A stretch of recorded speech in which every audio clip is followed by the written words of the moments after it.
ഷാഫിക്കും മാങ്കൂട്ടത്തിലിനും മുകളിൽ പറക്കുകയാണ് ഒരു യുവ നേതാവ്. അങ്ങനെ റെക്കോർഡ് ഇട്ടിരിക്കുകയാണ്.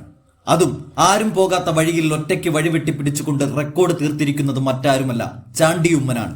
ചാണ്ടി ഉമ്മൻ എന്ന പേര് ഈ കേരള രാഷ്ട്രീയം കേൾക്കാൻ തുടങ്ങിയിട്ട് അധികമായിട്ടില്ല. അതും മാത്രവുമല്ല, ഈ രാഷ്ട്രീയത്തിന്റെ ഒത്ത നടുക്ക് ചാണ്ടി ഉമ്മൻ ഇരിപ്പുറപ്പിക്കാൻ തുടങ്ങിയിട്ട് അധികം നാളുമായിട്ടില്ല. പക്ഷേ ഈ ചാണ്ടി ഉമ്മന് ഒരു സ്റ്റൈലുണ്ട്. ജനഹൃദയങ്ങളെ കീഴടക്കാൻ പാകത്തിന് ഒരൊന്നൊന്നര സ്റ്റൈലാണത്. ആ സ്റ്റൈൽ സ്വന്തം പിതാവും കേരള രാഷ്ട്രീയത്തിൽ ആരും ഇന്നും മറക്കാത്ത ഒരു മുഖവുമായ ഉമ്മൻചാണ്ടിയുടേതാണ്. അതിവേഗം ബഹുദൂരത്തിന്റെ പിതാവ് കൂടിയാണ് 13ാം മന്ത്രിസഭയുടെ അമരക്കാരനായ ഉമ്മൻചാണ്ടി. അങ്ങനെ നോക്കുമ്പോൾ ഇന്നത്തെ ചാണ്ടിയുമ്മന്റെ വേഗതയേറിയ ഓരോ പ്രവർത്തനവും ഉമ്മൻചാണ്ടിസമാണ്.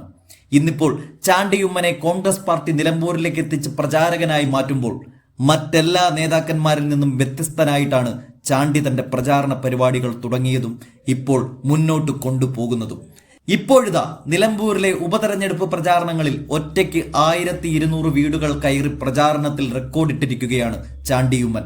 അതും വീട് വീടാന്തരം കയറി ഓരോ ആളുകളെയും അവരുടെ വീട്ടുപടിക്കലെത്തി വോട്ട് ചോദിക്കുക എന്ന് പറഞ്ഞാൽ അത് ചില്ലറക്കാര്യമല്ല. ഗ്രൗണ്ട് ലെവലിലുള്ള ഒരു പണിയെടുക്കലാണത്. ഒരു വീട് കയറുമ്പോൾ അവിടുത്തെ ഓരോ ആളുകളെയും കാണുമ്പോൾ അവർക്ക് പറയാനുള്ളത് കേൾക്കാൻ കൂടി ഒരു സെക്കൻഡ് സമയം ചെലവഴിക്കേണ്ടി വരും. ആ കേൾക്കലിന് കൂടിയാണ് ഇവിടെ ചാണ്ടിയുമ്മന് മാർക്ക് വീഴുന്നത്. എല്ലാം കൊണ്ടും കോൺഗ്രസിന് നിർണായകമായ തെരഞ്ഞെടുപ്പാണ് നിലമ്പൂർ എന്നത് യാതൊരു തർക്കവുമില്ല. പക്ഷേ അങ്ങനെയാണ് കാര്യങ്ങളെങ്കിലും ഈ ഉപതെരഞ്ഞെടുപ്പ് പ്രഖ്യാപിക്കുമ്പോൾ വെറുതെ ഇരുന്നാലും കോൺഗ്രസ് ജയിക്കുമെന്ന് ഉറപ്പിച്ച മണ്ണിലാണിപ്പോൾ വളരെ കടുത്ത മത്സരം നടക്കുന്നത്. ഇവിടെ ജമാഅത്തെ ഇസ്ലാമിയെ കൂടെ കൂട്ടിയതും പിണറായിസത്തിനെതിരെ യുദ്ധം ചെയ്യാൻ അൻവർ കെട്ടിപ്പുറപ്പെട്ടപ്പോൾ കോൺഗ്രസ് ഒപ്പം കൂട്ടാത്തതുമൊക്കെ കോൺഗ്രസ് തരംഗത്തിന് അല്പം മങ്ങലേൽപ്പിച്ചിട്ടുണ്ട്. ഇത്തരമൊരു സാഹചര്യത്തെ സോഷ്യൽ മീഡിയയ്ക്ക് അപ്പുറത്തേക്ക് പ്രചാരണ പരിപാടികൾ വ്യാപിക്കേണ്ടത് നിർബന്ധമാണ്. അവിടെയാണ് കോൺഗ്രസിന്റെ ഒരു നിര മുഴുവൻ നിലമ്പൂരിൽ തമ്പടിക്കുമ്പോഴും സോഷ്യൽ മീഡിയയ്ക്ക് അപ്പുറത്തേക്ക് പ്രചാരണം നീങ്ങാത്തത്. ഇവിടെയൊക്കെയാണ് ചാണ്ടിയുമ്മൻ വ്യത്യസ്തനാവുന്നത്.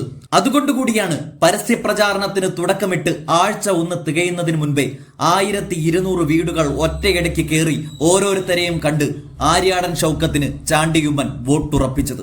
തന്റെ പിതാവായ ഉമ്മൻചാണ്ടിയുടെ മരണത്തെ തുടർന്ന് ചാണ്ടിയുമ്മനെ സ്ഥാനാർത്ഥിയാക്കിയപ്പോഴും അദ്ദേഹം വേഗത്തിൽ നടന്നുകൊണ്ടാണ് ഓരോ വീട്ടിലും വോട്ടുറപ്പിച്ചത്. പാലക്കാടും തൃക്കാക്കരയിലുമൊക്കെ അങ്ങനെ തന്നെയാണ് കോൺഗ്രസ് വിജയം കൊയ്തത് എന്നും ചാണ്ടിയുമ്മൻ പറയുന്നുണ്ട്.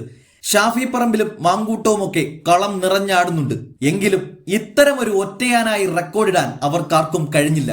അവിടെയൊക്കെയാണ് ഉമ്മൻചാണ്ടിയുടെ രാഷ്ട്രീയ ശിഷ്യന്മാർക്കപ്പുറത്തേക്ക് ചാണ്ടിയുമ്മൻ കടക്കുന്നത്.